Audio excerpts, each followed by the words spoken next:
Assalamualaikum warahmatullahi wabarakatuh. Alhamdulillahirabbil alamin wa bihi nasta'inu ala amri din wa din salatu wassalamu ala asrofil anbiya'i wal mursalin sayyidina wa maulana Muhammadin wa ala alihi wa sahbihi ajmain amma ba'du. Kawulujengan mewah kebagas kewarasan bukitan sah kajiwa kasalira dumateng jengantika sami dalasan kula. Nuwun dumateng ngarsanipun sagung para pepunden, para pinisepuh aji sepuh kasepuhan. Ingkang satu lebdo ing pitutur mewah pono ing pimawas, ingkang satu pantes pinundi saha kinabekten. Wonten ngarsanipun para pangemban, pangbating praja pangarsane wilayah ing dusun Widoro, Kalurahan Giripurwa, Kapanewon Purwosari, ingkang pinangka pandam panduming para kawula dasih, ingkang satu pantes tampi pakurmatan. Para kadang muda werda ingkang winantu ing suka mewah basuki sutresna budaya campur sari ringkes ingkang kawula tresnani linangkung wonten ngarsanipun Baraya Agung kadang besan sak kula wangsa ingkang bagya mulya sangyaning para rawuh kakung semawana putri kang sinuba ing sagung pakurmatan. Sewu nyuwun sewu paripaksa kula cumataka marak sowan matur kanthi ngadeg wonten ngarsa jengantika sami. Boten sumedyan rak paugraning tata krami nunjih awrat mundi dawuh mradapa awit saking keparingipun ingkang hamengku gati kadang kulanipun Adimas Bonari tiyang sekalian garwa kula piniji pinangka pambiyawara. Andikaken ngaturaken menggah urut rencananing hadicara wonten adicara pawiwahan prasaja bojo krama wonten ing siang kaludhangan punika. Anamung sakderengipun mbok bilangken kula ngaturaken urut rencananing hadicara ing samangke. Kapenggalih lepat so tumpang suh kepara singlar saking reh basa tuwin tata krami mawantu-wantu sakderengipun kula tansah nyuwun lumunduring sih samudra ing pangsami. Beteng kesupen langkung rumiyin semonggo kita kunjakaken ras bojo syukur wonten ngarsa dalem Allah Subhanahu wa taala. Ingkang tansah paring rahmat hidayah kawulujengna ingkang tumanduk dumateng kita sami. Ing saeng wonten kaludhangan betul saanjenengi panggihan kanthi kalih saking rupita nir ing sambikala. Sholawat sarta salam ugi boten kesupen kita sanjungaken wonten junjungan kita baginda Rasulullah Nabi Agung Muhammad sallallahu alaihi wasallam ingkang tansah kita anti-anti syafaatipun wonten ing yaumil akhir ngenjang amin ya rabbal alamin. Sagung para tamu ingkang minulya menggah rantepan hadicara ing sampun kapatak saha karancam dening para kula wangsa. Hadicara sepisan nenjih pambuka, hadicara ingkang angka kalih panggih pinanganten, hadicara ingkang ketiga atur pambagya jiwana raharja. Adicara ingkang angka sekawan sabda pangandika pisan. Adicara ingkang angka gangsal nijih tangkap wacana. Adicara ingkang angka 6 sumene derek ing pungkasan panutup. Sagung para tamu ingkang minulya, mengkaten menggah urut rencaning hadicara wonten hadicara pawiwahan prasaja bojo krama wonten ing siang kaludhangan punika. Angeti wedal ingkang tansah ndungkap siang pramila sumangga hadicara tumunten kawiwitan. Angancik wonten hadicara ingkang sepisan nijih pambuka. Wonten hadicara pambuka punika sumangga kita dherekaken hamanku pujangan ingkang cipta meminta sing Gusti Hakarya Loka kanthi srana handedonga murih pepanggihan ing samangke purwa madya wusana tansah kalih saking rupita nir ing sambikala. Dumateng karsana kadang ngaso agami Islam kula dherekaken maos lafal basmalah sesarengan wonten ing ngarasa agami sasanèspun agami Islam kawicaksanan kawula sumanggaaken. Pramila kanthi lenggah wonten ing papan palenggan dedonga kawula dherekaken. Bismillahirrahmanirrahim. Dedonga cekap. Angkat wonten hadicara ingkang salajengipun nggih panggih pinanganten. Pramila dumateng ngarsanipun Ibu Juru Sembaka kepareng anglapraken sareng metus pinanganten sareng tumuju wonten ing sasana rinengga kiyo kapurwakani upacara panggih pinanganten. Panggih serat maca pinanganten sareng hamba bersekar manca warna. Bismillahirrahmanirrahim. Dedonga cekap. Angkat wonten hadicara ingkang salajengipun nggih panggih pinanganten. Pramila dumateng ngarsanipun Ibu Juru Sembaka kepareng anglapraken sareng metus pinanganten sareng tumuju wonten ing sasana rinengga kiyo kapurwakani upacara panggih pinanganten. Panggih serat maca pinanganten sareng hamba bersekar manca warna.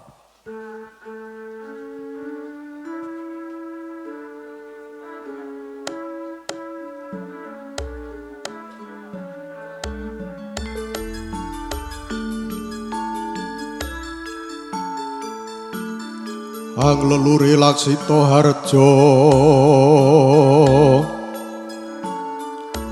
molate dinding budaya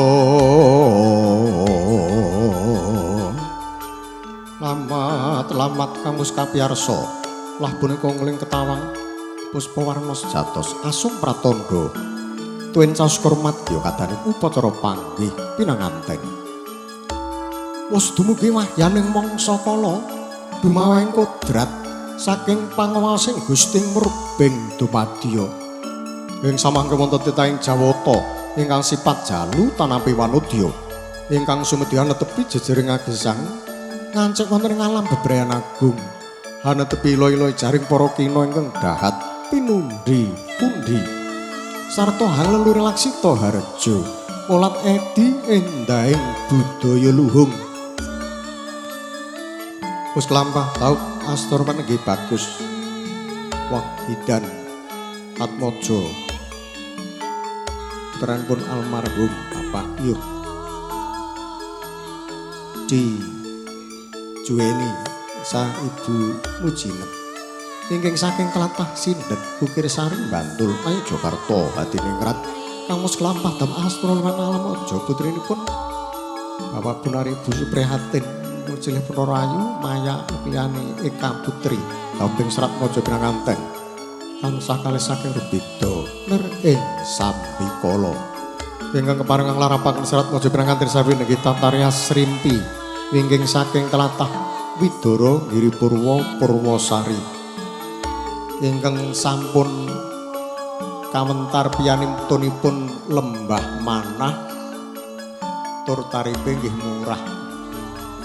Serat Mojo Pinanganten Saribit Pusjengkar dumugi ngajenging korining pawiwahan pangging pinanganten kampur makan saking upacara balang-balangan gantal pinanganten putra balang gantal mering pinanganten kakung Datan Pantoro pinanganten kakung balang gantal mering pinanganten putri Punapata Werdine gantal kang dumadya saking godhong suruh lininting tinangsulan nami menang kang mengku werdi sinandi godhong suruh lamun to dinuluse jelumah lawan kurepe nanging kalamun to ginigit padha rasane senajan to ingkang sajuga priya ingkang sawiji putri kang wis manunggal TKT bisa manunggaling cipta rasa lan karsane pinesti jatuh kramane tinangsulan lawe menang mugi dados paningset denya ngancek wonten ing alam Branagung Serat Mojo Pinanganten Sarimbit mugi ngantos dumugi sapuputing yuswa ami jambanipun kanan pinanganten putri wau mawi tirta ingkang mungguing bokor kencana anyarengi ical sarining sukerta tulus mulya manggih raharja kambang-kambang kumambangi sekar tirwarna kang mungguing bokor kencana mawar melati mewah kanthil kang mengku redi sinandi wonyangan cepetanan Branagung pinanganten Sarimbit lamun to winawar ing tembung manis lumantar kedaling lathi saged mantel kanthil wonten ing padoning netra tumanem tungtunging nala. Ya kalajenging upacara pecah tigan dupipun ngantiga kapan mantram dening Ibu Juru Sembaka kapetak pecah padha sakala ingkang warni jenar mewah petak sami misah kang mengku werdi sinandi. Waja nganceng wonten Branagung Serat Mojo Pinanganten Sarimbit saged misah dumateng tanggel jawabipun tiyang sepuh mandiri pribadi.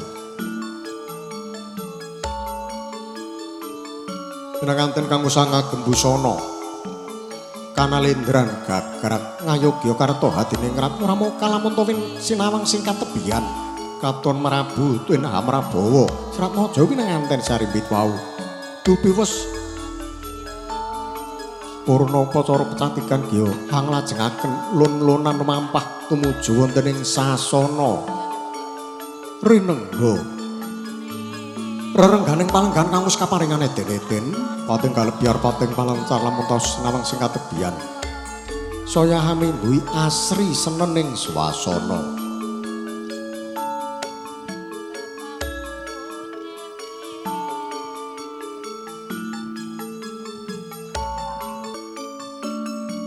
Bosnya satata lenggah Pinanganten Sarimbit ya lenggah jajar tansah gegandhengan astane pratandha tansaya gedhe tresnane bagus Wahidan mewah rayu Maya Abulyanti Eka Putri.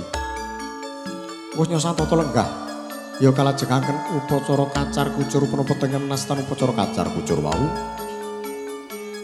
Muga besok rezekine manten sageta lancar tur mancur-mancur. Amin. Penanganten kakudiangan Tumpunang lampus kloso bangka ingkang ngiriku isi wasa ketos katampur arta receh ya kasutaken pangonipun penanganten putri. Penanganten putri anadai mawi sindur utawi lendang kang mengko wedi sinandi. Bojo kaljawan Branagung penanganten kakung kedah pados guna kaya upakarti. Salajengipun kaparingna dumateng pinanganten putri sageta ngecakaken luwedal samurmat punapa ingkang dipun paringaken dening kakungipun wau. Asok guna kaya pakarti salajengipun kacaosaken dumateng ingkang ibu.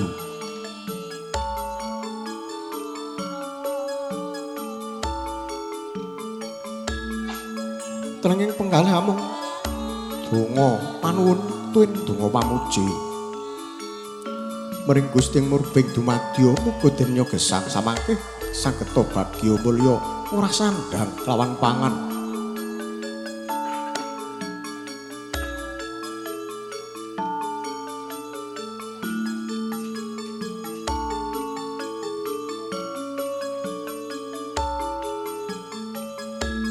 Purnaning upacara kacar kucur ya kalajengaken upacara kembul dahar walimah utawi wonten mestani upacara dolang-dolangan. Pananganten putra mbelong pringpinganten kakung datan pantoro. Pananganten kakung dolang mring pananganten putri punapata werdine jroning suka parisuka. Serat maja pinanganten sarimbit ampun ngantos lali awit pengendikane para pundhen sepuh sak bejo. Bejane wong kang lali isih bejo, wong kang eling lan waspada.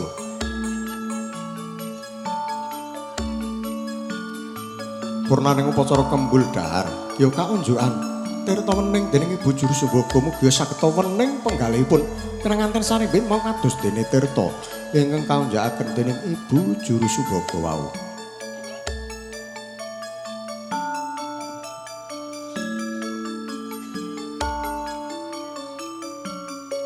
Purnaning upacara kembul dahar ya kalajengaken upacara sungkeman jengkar saking sasana palenggahan nyaketi palengganipun ingkang Rama wewah ingkang ibu sumungkem padanipun ingkang Rama kemutan duingun ingkang wis ngukir jiwa lan ragane sumungkem padanipun kang ibu kemutan lebetanipun nalika wonten ing gawa garba ngami nawa candra dasa hari sangang wulan langkah sedasa dinten.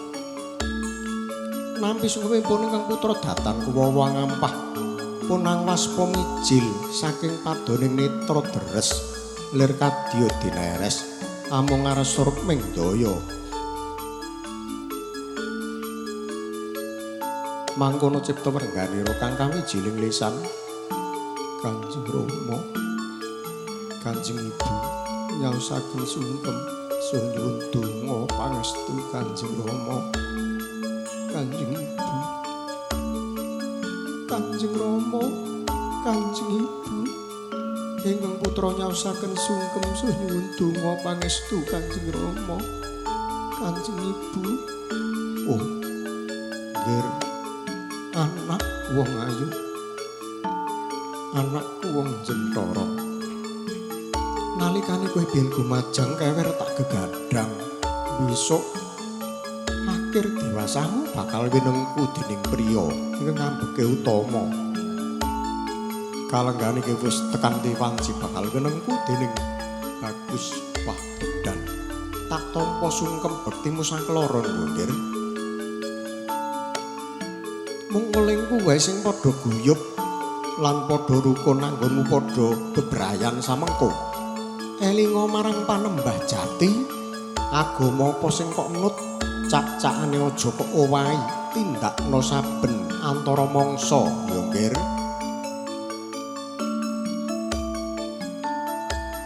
Kula ninjih Kanjeng Rama.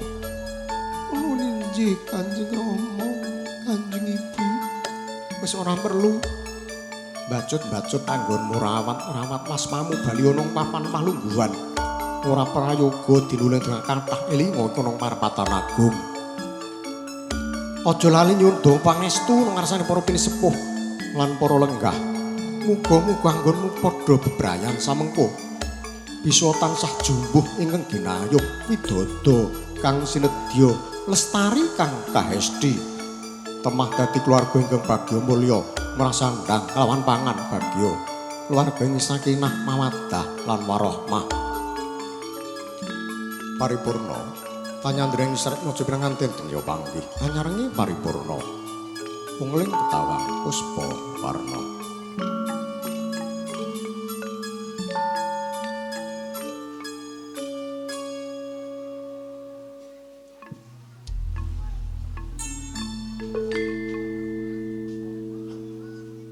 Bismillah kelawan nyebut asma Gusti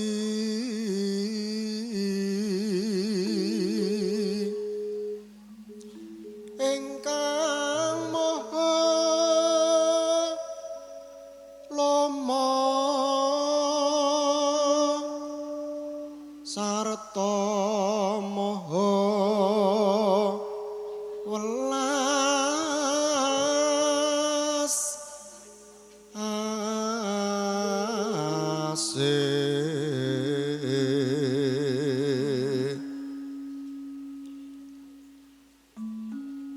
mugi paringa ijabat